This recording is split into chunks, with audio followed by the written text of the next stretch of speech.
வணக்கம். இன்னைக்கு நம்ம வைத்தீஸ்வரன் கோயில் பத்தி பார்க்கலாம்.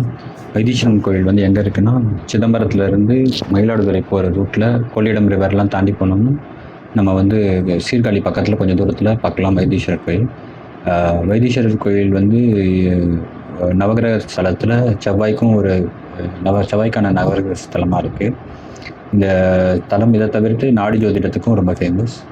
இது புராண பிரகாரம் என்னன்னா, செவ்வாய்க்கு தொழுநோய் வந்ததாகவும் அங்ககாரன்ற இதில் அப்போ அவரை க்யூர் பண்ணுறதுக்காக சிவாக்கிட்ட வேண்டும் போது சிவன் வந்து இங்கே வந்து வைத்தியநாதனாகவும் அம்மன் வந்து தையல் நாயகியாகவும் வந்து அவங்களுக்கு தொழுநோய் தீர்த்ததா ஒரு ஐதீகம், புராணம். இந்த கோயிலுக்கு ரெண்டு நுழைவாயில் இருக்கு, கிழக்கு மேற்குன்னு சொல்லிட்டு. நம்ம வந்து கிழக்கு நுழைவாயில் மூலமாக தான் என்ட்ராகணும். இப்போ நீங்கள் பார்க்குறது கிழக்கு நுழைவாயில். அதை தாண்டி உள்ளே போகணுன்னா மொத்தம் இதில் 5 கோபுரங்கள் இருக்குது. நம்ம பார்த்தது கோபுரம், இதில் 2வது கோபுரம். இது தாண்டி நம்ம உள்ளே போனோம்னா நம்ம பார்க்கலாம்.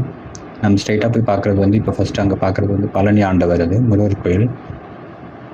இதை தாண்டி நம்ம உள்ளே போனோம்னா இடது பக்கத்தில் செவ்வாய்க்கான கோயில் இருக்குது, அங்ககாரன் அப்படின்ற பேரில் இருக்குது. இது இந்த செவ்வாய் தோஷம் இருக்கிறவங்களுக்கு,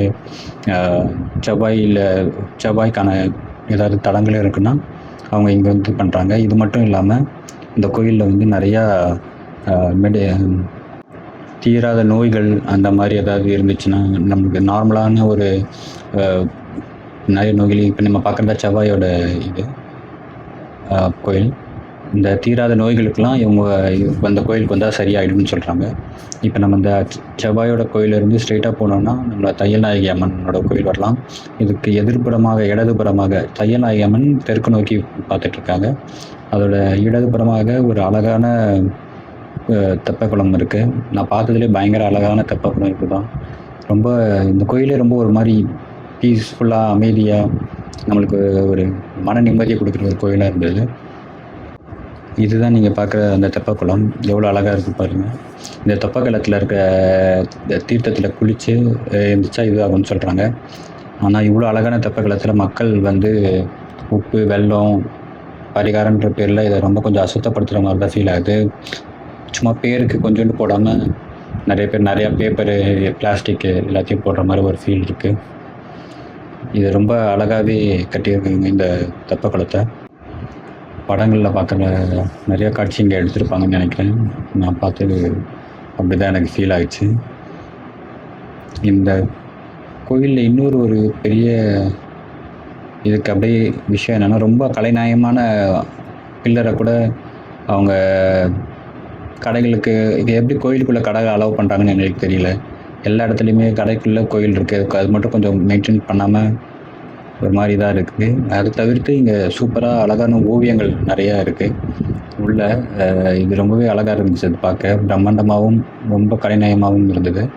இதை தாண்டி இதுக்கு நேர் எதில் பார்த்தோம்னா நம்மளுக்கு தையல் நாயகி அம்மனோட இது இருக்குது. பட் ஆனால் அங்கே கேமரா அலோடு இல்லாதனால நம்ம அதை எடுக்க முடியல.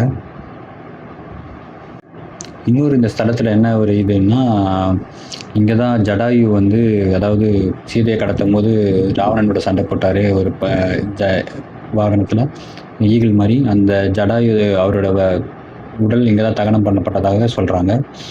ராமரும் லக்ஷ்மணும் சேர்ந்து இங்கே தகனம் பண்ணதாக சொல்கிறாங்க. ஸோ பார்த்தீங்கன்னா உங்களுக்கே தெரியும், நிறைய இடத்துல கடையாக இருக்குது பாருங்கள். அதுதான் தையல் நாயகி அம்மனோட கோயில். அதை தாண்டி நம்ம உள்ள அங்கே கேமரா எடுக்க முடியாதனால நம்ம எடுக்கல. இது கோயிலோட சைடில் நம்ம போய் பார்க்குறோம். நம்ம இது கோயிலோட பரிவாரம். இது கோயிலே பயங்கர நல்லா அழகாக ஒரு மாதிரி பீஸ்ஃபுல்லாக ரொம்ப அமைதியாக இருந்தது. கோயிலை சுற்றிலும் இதில் தன்வந்திரி, சூரியன் அவங்களுக்குமே தனியாக கோயில் இருக்குது. தன்வந்திரின்றவர் வந்து மருத்துவத்துக்கான கடவுளாகவும் கருதப்படுறாரு. அவர் இந்த குளத்தில் கிட்ட தவம் பண்ணதாகவும் கதைகள் இருக்குது. இதோட அந்த கடைசி இதில் இப்போ நம்ம பார்க்குறது ஈஸ்ட். நம்ம வந்தது வந்து கிழக்கு கோபுரம். இதில் இன்னொரு ஒரு விஷயம் என்னென்னா, இது எல்லாத்துலேயுமே சிவன் வந்து கிழக்கு பார்த்து இருப்பார். பட் இந்த கோயிலில் மட்டும் மேற்கு நோக்கி இருக்கிறாரு. இந்த மேற்கு நோக்கி வர என்ட்ரன்ஸோட கோபுரத்தோட என்ட்ரன்ஸ் தான் இது நம்ம இப்போ பார்க்குறோம். இது ஸ்ட்ரெயிட்டாக போனால் மேற்கு கோபுரம் வந்துடும். ஆனால் நம்ம என்ட்ரானது வந்து கிழக்கு கோபுரம். கண்டிப்பாக பார்க்க வேண்டிய ஒரு கோயிலில் இதுவும் ஒன்று. Please subscribe. நன்றி.